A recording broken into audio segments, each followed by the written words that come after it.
Welcome to Made in Walker, the podcast that connects you to the people, the stories, and the ideas shaping our community. From local innovators to everyday change makers, we're diving deep into what makes Walker a great place to live, work, and grow. Here's your host, Nicole DiDonato. Well, we're welcoming a new leader to fill a vital role in the city of Walker. Russell Schoultz is our new fire chief for the Walker Fire Department. From protecting property and lives to inspiring a new generation of firefighters, we are so grateful to have you in the city. Thank you so much for being here on the podcast. Yeah, thanks for having me. All right. And many folks may have seen the news of your arrival here. But for those who aren't quite sure of your background and such, why don't you give us that extensive background that you have? Well, I have 34 years in public safety, and that includes the entire 34 years in the fire service, and then around 20 of those doing law enforcement as well. So the only thing I have learned in 34 years is how much I don't know. So it seems like the more that I do this, the longer that I do it, the more training and education that I get, the more I realize that I don't know, and I really want to learn more. So I started on the Mississippi Gulf Coast, and it's hard to say some of these years because it's been so long ago. In the early '90s, very early '90s, and as a firefighter in a small beach town, and so I eventually went to a larger place where I retired from Harrison County, which is in Gulfport, where Gulfport and Biloxi is, right on the beach in Mississippi. So I retired. I had 30 years when I retired. So at that point, I had I couldn't leave the area for some personal issues and family issues going on. So I went to Louisiana, where I had an awesome opportunity to work for the state fire marshal's office to serve as the deputy chief. So basically overseeing statewide operations. It included emergency response, investigations, and code enforcement, and state fire training. And then, when we get to a point in your life where you're like, okay, there's a goal. The only goal that I really had left to accomplish was being a fire chief. Yeah. So I started looking, and I knew that I only wanted to work in a place that was smaller, that I could know people, that I could become connected to the community and connected to not just the community members, but the fire department members as well. And so, I looked through dozens and dozens of jobs, and just none of them really attracted me. Yeah. And so once when I found I saw the Walker job and I started looking at the community, it's interesting. I probably would have never written Michigan on a short list of places 5 years ago. Right. And now that I'm here, I realize that this is probably the best opportunity that I've had in my 34-year career, just because of how welcoming the community is and the people are here. Yeah, and sometimes folks say, we live here, we've been here all of our lives maybe, and we can kind of overlook what makes the community special. You, with an outside perspective, able to come across the country, and you see that right here. So. Well, it's interesting when you make a move like this. You think about it, and I always wanted to do something like this, and you never really think about what would concern you. So when I got ready to make the jump, it really wasn't the job. Like, I'm very confident that I've done this my entire life, so the job is to some degree natural to do. It's always the anxiety point, the pain point, if you will, is how are the people going to be? How are the people going to work with, that you're going to live around? And unbelievable. That quickly, almost, I immediately felt like I'd been here for years. I mean, it's very natural fit, the city of Walker and in the whole area, the West Michigan area. Wonderful. We love to hear that. We're grateful that you're here. Coming from a region where you do see some pretty big weather events, you've got hurricanes and such, and then coming to a place like Michigan, Walker, what are some of the things that you can actually kind of bring and implement into this place? Sure. So it is sort of interesting, where I retired from the Mississippi Gulf Coast and then in Louisiana, it seems like we have some kind of disaster, even larger disasters, pretty often. And so some of that includes hurricanes, flooding, even stuff that large accidents and chemical spills and those kind of things.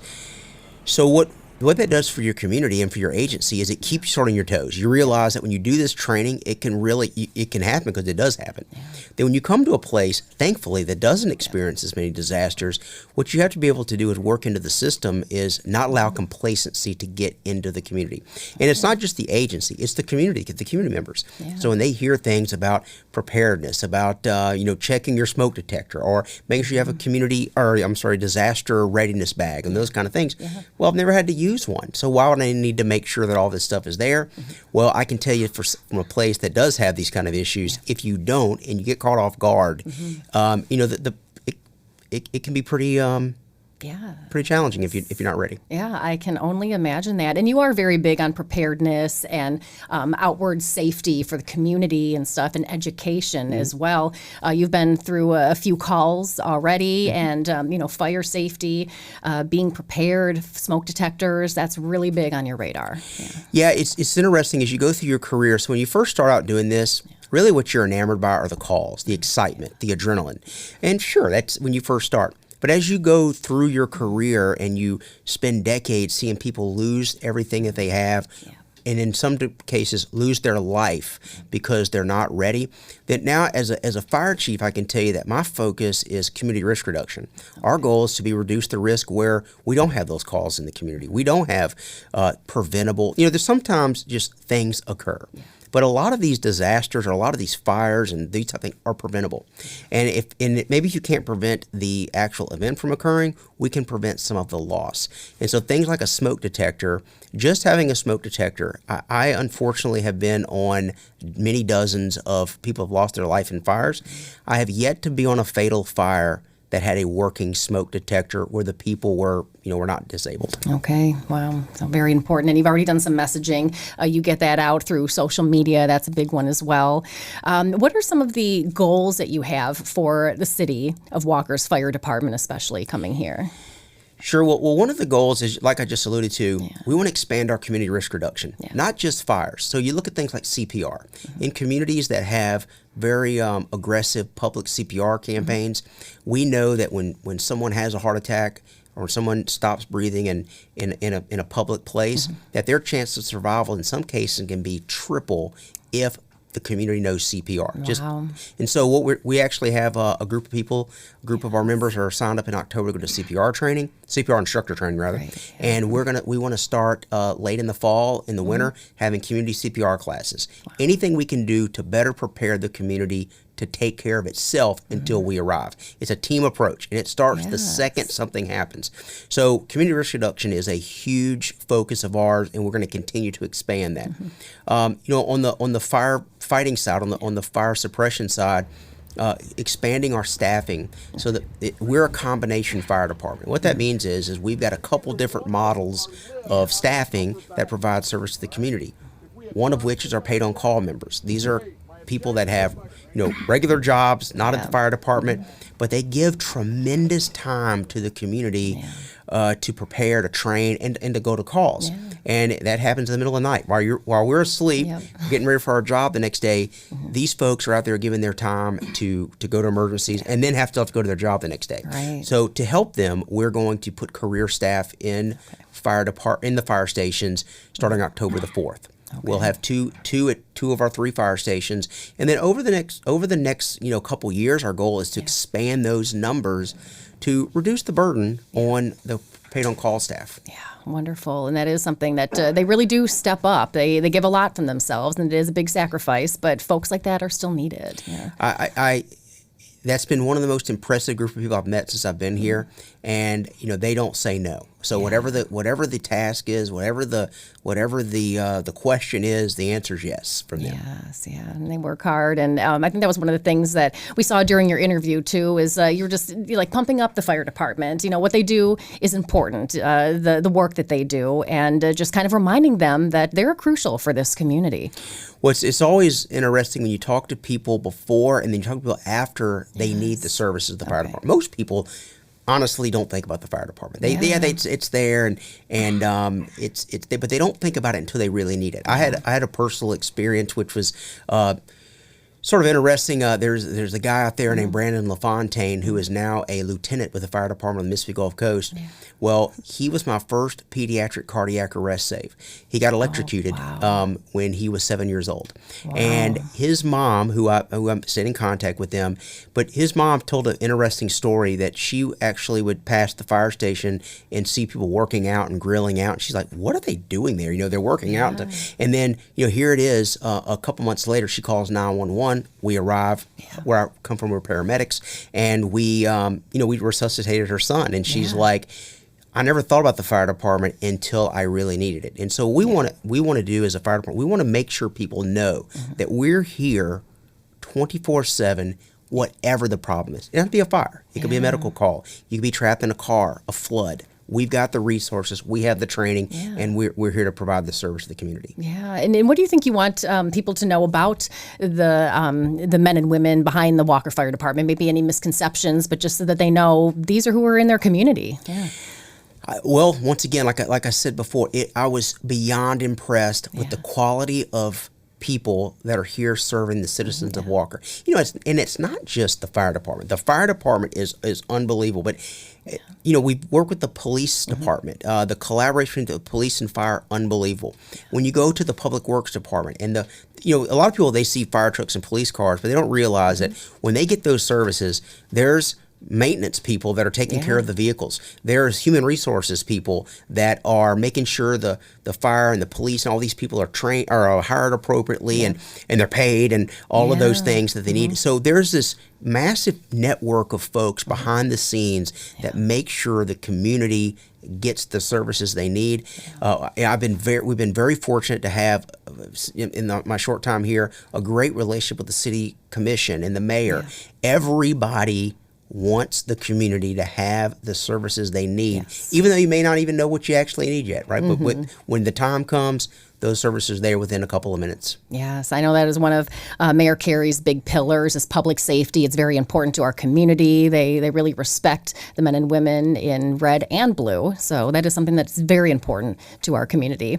What are some of the things, have you gotten to get out a little bit in the community and do things on your own or, for fun and such? Or, So one of the things that we've been sort of impressed with is the food is not as bad as I thought it would be. Coming from the South where, we've got pretty good food down there. Yep. It's actually been pretty good. Actually, the wet burrito is not bad at all. We've gotten to do day trips over to like Grand Haven and Ludington and those kind of places. The area it's beyond beautiful. I mean, we really, it's people are missing out if they don't come to Michigan and check it out. Yes, of course, you're used to big bodies of water with the salt of the ocean and such, but our lakes are pretty impressive as well, too. It is. So,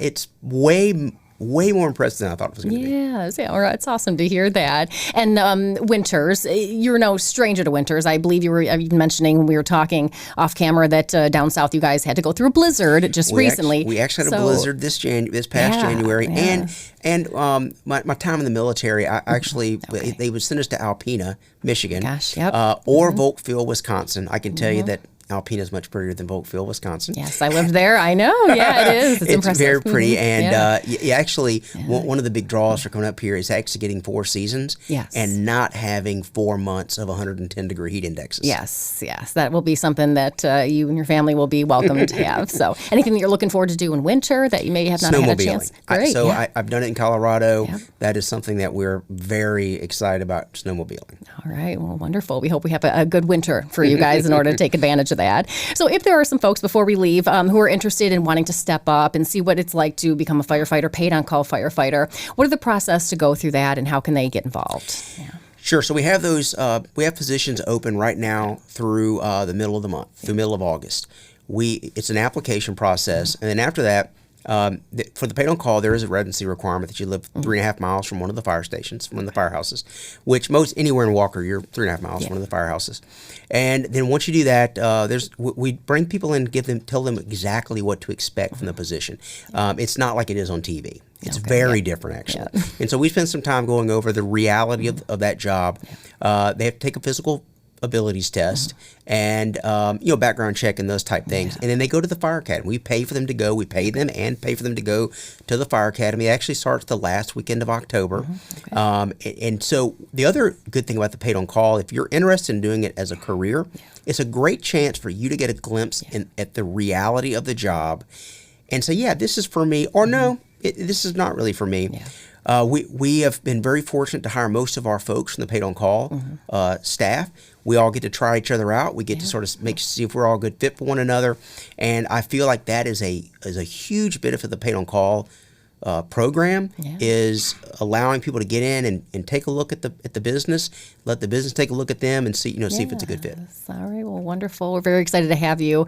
It's been a few weeks or so far, but looking for great things to come. So thank you so much, Chief. Thank you for having me. Thank you again. And for more information, of course, you can go onto the social media page, the City of Walker's Fire Department, and also walker.city/fire. Get all of your information about what it's like to be part of the paid on call community. Thank you very so much, Chief. Thanks. Thank you for joining us for this episode of the Made in Walker podcast. If you have comments or questions about this podcast, or if you have suggestions for future episodes, we'd love to hear from you. Please drop us an email at podcast@walker.city. Made in Walker is the official podcast of the City of Walker, Michigan. You can find Made in Walker wherever you get your podcasts.